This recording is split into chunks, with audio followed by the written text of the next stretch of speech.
People who have found human remains, murder scenes or other suspicious scenes. What happened? My buddy and I were out for a trail run in the local state park when we came across a guy who hung himself. Called the cops. We were interviewed and sent on our way. The guy's car was nearby, filled with newspapers. He was a paper delivery guy. Trail runners find the weirdest stuff, don't they? This is why I don't run with music anymore. Oh, and I'm just a runner, and I find average stuff. You folks are the explorers. Found a dead guy on my way to work. NH, middle of a cold winter, maybe early/mid January in Manchester. There's a lot of old mill buildings that are used as offices, stores, pubs etc. I was walking to work, having parked a bit far from the entrance, and I saw what I thought from a distance was 2 trash bags. As I got closer I realized it was a person. Didn't think much about it, moved on. About halfway to work I realized there was no steam from breathing. I got concerned, walked back, and started loudly speaking at the person, who was non-responsive. I went into work and called 911 because I didn't know what else to do. I didn't own a cell phone at the time. This was early 2000s.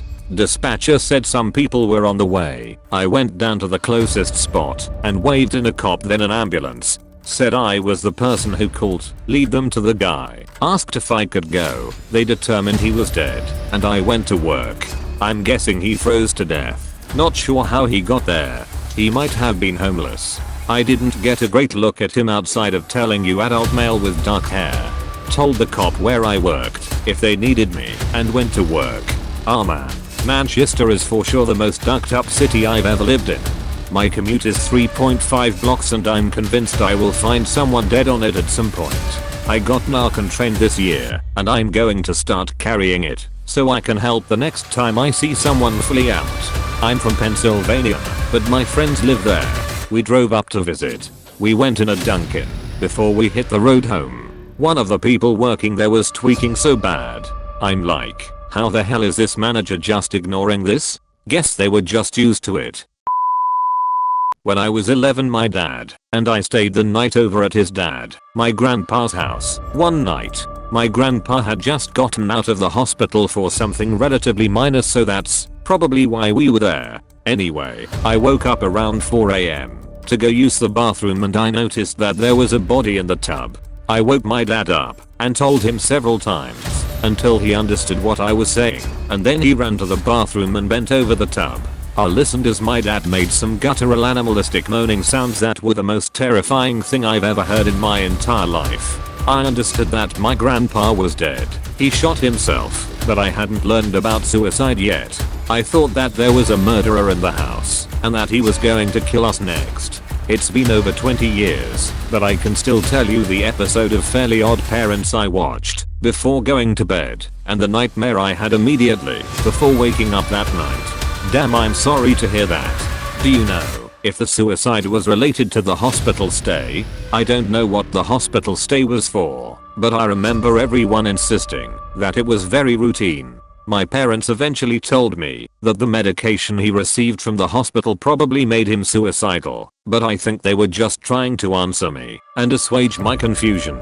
The truth is, the more I learned about him, the more I learned he was angry and an alcoholic and a bigot, and he once KO'd my grandma. I think he might have been a miserable person, and sometimes that plus alcohol plus time is all it takes. I was a chef for a while, and lots of people come and go. One place I worked had a basement. There was an office, storage, walk-in fridges and freezers, time clock, bathroom. It was cool in the summer. Good place to take a quick break. During a dinner rush one of my guys ran down to use the bathroom. We were busy, so you don't exactly go unnoticed. When you're not there 5 minutes go by, then 10. Where the duck is he?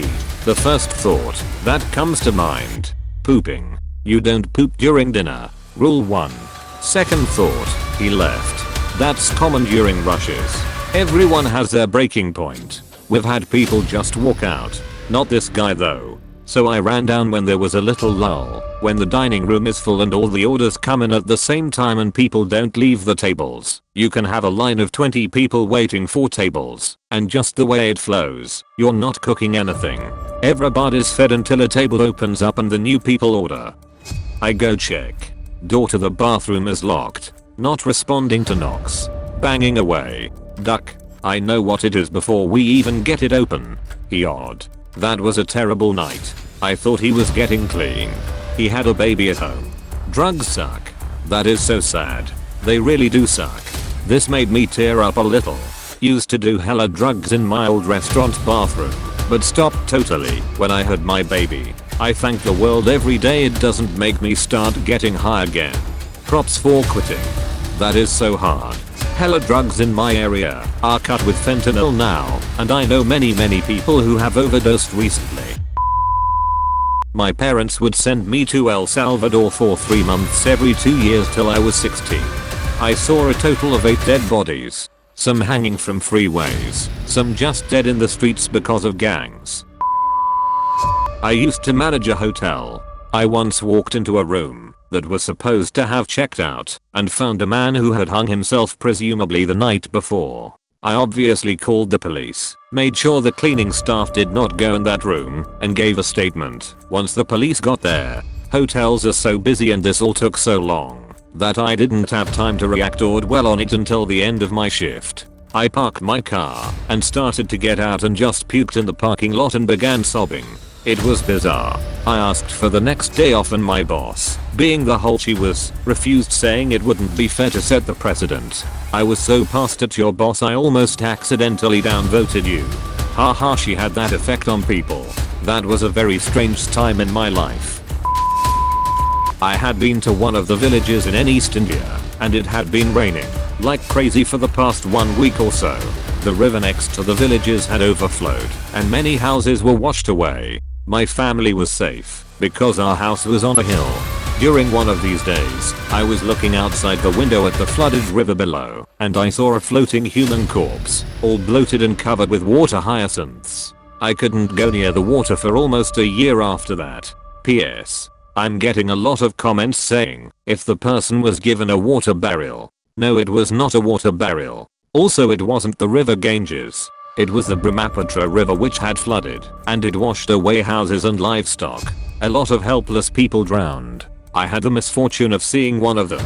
Shows how few people actually know that lots of parts of East India face devastating floods everywhere, costing human lives in the hundreds. Also, water hyacinths are not beautiful flowers, they are long weedy-like plants that grow in abundance in water.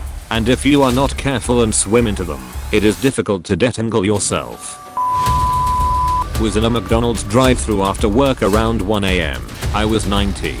Random homeless guy with a beer in his hand walks between my car and the McDonald's and says, "Hey, there's a house on fire over there." He was muttering some other stuff, so I didn't really take his word for it. He was out of it. Drove down a neighboring street and saw smoke pouring out of the house. The roof was making popping noises, but I banged on the door and windows trying to see if anyone was inside.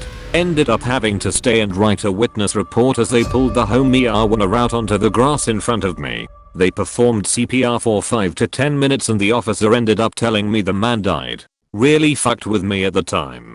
Damn. I was driving up to New England for vacation a few weeks ago and passed a wreck around Rockland, New York, where they were doing CPR on a crash victim. I imagine the revival stats aren't that great in general, second time in a month, and I've never seen that in 25 years of driving. BTW. Crazy. My dad found a human skull in a gravel pit. Called the cops. They came and got it. Never heard anything else. I was a dumb kid at the time. So when he told me about it, I assumed we were going to solve a mystery. Turns out reality is way more boring. Immediately picturing yourself like Tintin solving the puzzles, interviewing suspects, being chased by baddies, and getting an award from the mayor, all before dinner. When I was 12, I was cycling next to the river in my little village when a fisherman found a suitcase. Being a nosy kid, I went to have a look as he opened it. It's hard to describe the gunk I saw inside. You certainly wouldn't have known it was a person, but bones were visible. The police came and did an investigation. Later found out it was the body of a 70-year-old man from a neighboring county who had disappeared a month before. He had been murdered by his son, chopped up and placed into several suitcases. Only the one was found, and it was nearly 50 miles away from where they had been dumped. Can't say it affected me at all. Probably would now. Wow. I'm glad your 12-year-old brain bounced back. I was visiting my grandfather one summer day in Hobo Benjay back in the late 50s and went for a walk along the piers jutting into the Hudson River and found the body of a dead man floating in the water near Holland America Line's Pier A. I flagged down a police car. He was a Hudson County police officer. I showed him the body. He used a police phone box on a telephone pole and told me to leave. I slipped back in, hid behind a stack of pallets, and about 3 more cops came, and a fire chief. Then a hook and ladder came, and a fire van with a rowboat on roof racks. Before they could launch the boat, a New York City police boat arrived, and they pulled the body from the river. He had swollen up, had a chain wrapped around him, and it had an automobile rim attached to it. The fireman lowered bolt cutters to the cops with a rope and the cops cut the chain. The fireman lowered a Stokes basket and the cops put the body in it. The fireman pulled it up and laid the man on the dock. Then they pulled up the chain and rim.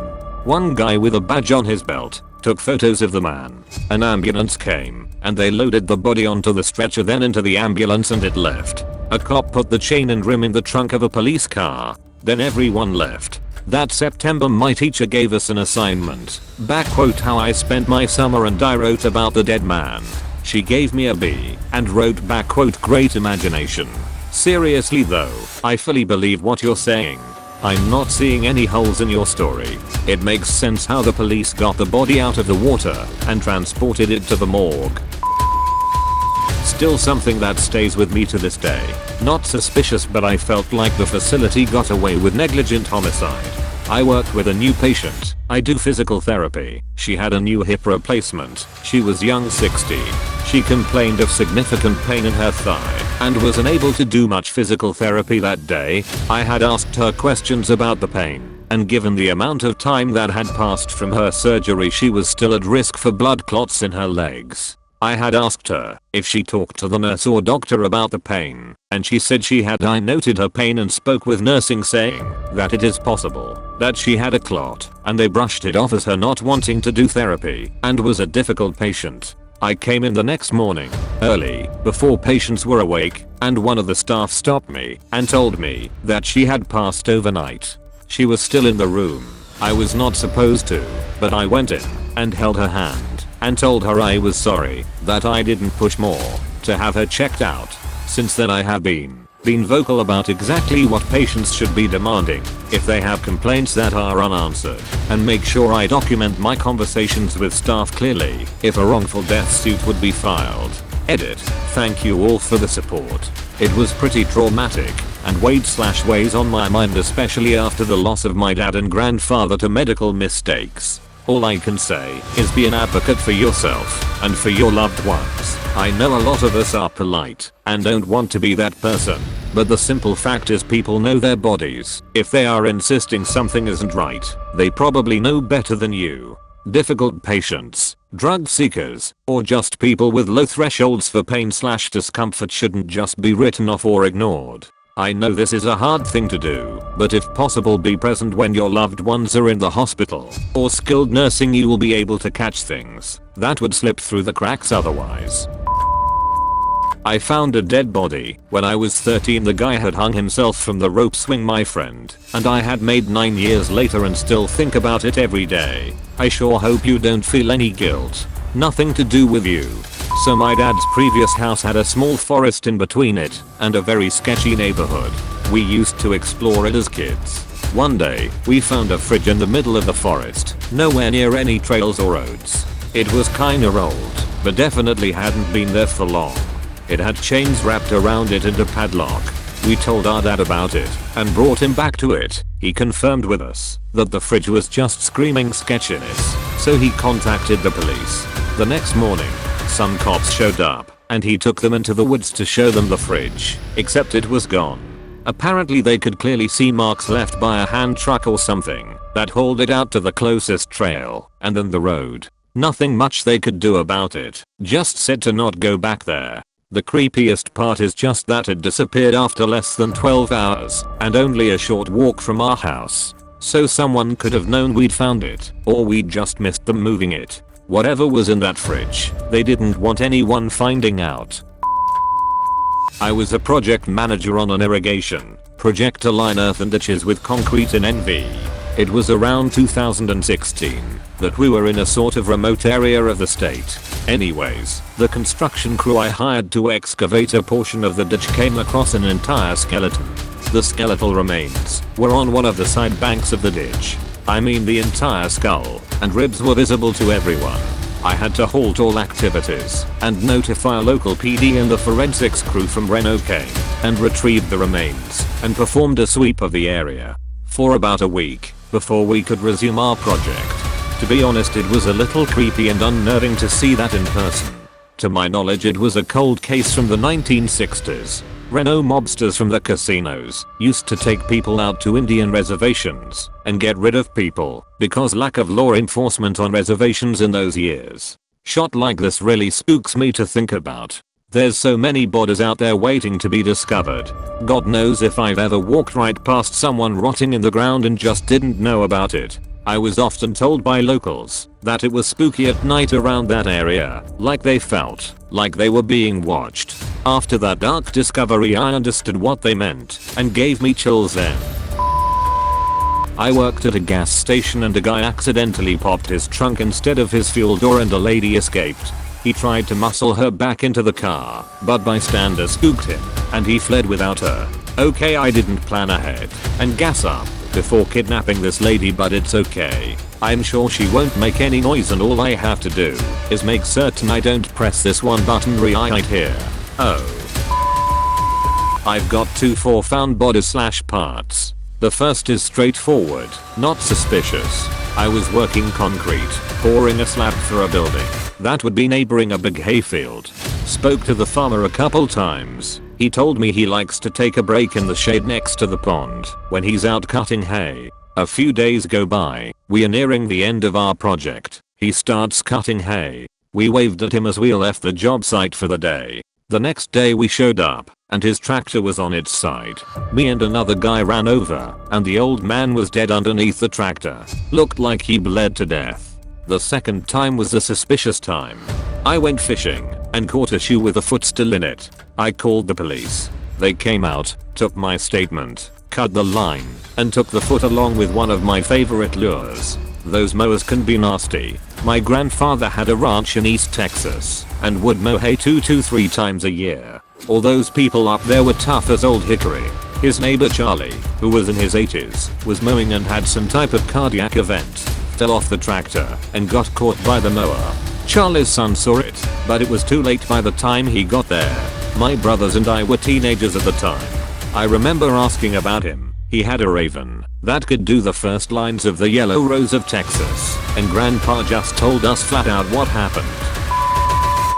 At a June high school class reunion party at a classmate's beach house, the body of an ice fisherman who disappeared finally washed up. Some went to look and I didn't. The Ontario police came. 2 people were murdered in my front yard and a third almost bled to death on my porch. 2 guys robbed the third and stabbed him in the neck. He shot them both dead with only 2 shots and spurting blood out of his neck like a fountain. My college roommate, one assigned to me, not like a longtime friend, killed himself and I found him hanging in the closet. He was painfully shy, and even though I lived with him for 4 months, I probably only had him say 50 words to me. He seemed very introverted and was a music major and just always had headphones on listening or writing stuff. I played on the basketball team for the college and was traveling for 2 to 3 days, and when I came back at like 3 AM, I found him hanging from a belt in the closet.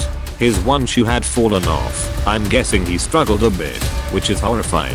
He left a suicide note and blamed it on my GF. And she was his acquaintance that was a music major, and we met through him.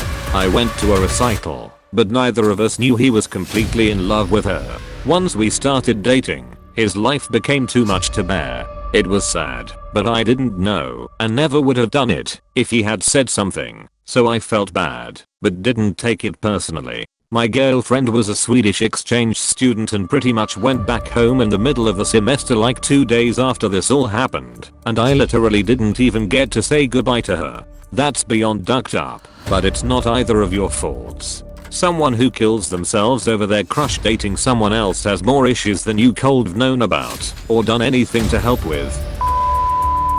Back in college, I woke up to a text from my housemate saying I'm going to kill myself. I pounded at his bedroom door frantically calculating in my head the amount of time I'd have to bring him to the hospital if he had slit his wrists or overdosed. No response, so I ran downstairs to try and get the key to his room.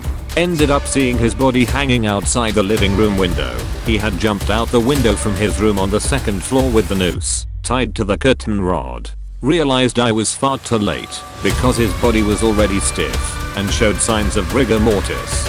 Took 3 hours before his body was cut down. Before that I'd been planning to surprise him with a vacation to his dream destination since he'd fallen on hard times. I couldn't look out of windows for months and I've been drinking heavily ever since. Watching suicide/hanging scenes in TV shows/movies makes me literally sweat buckets. There's still a lot of lingering PTSD, and it remains the worst moment of my life.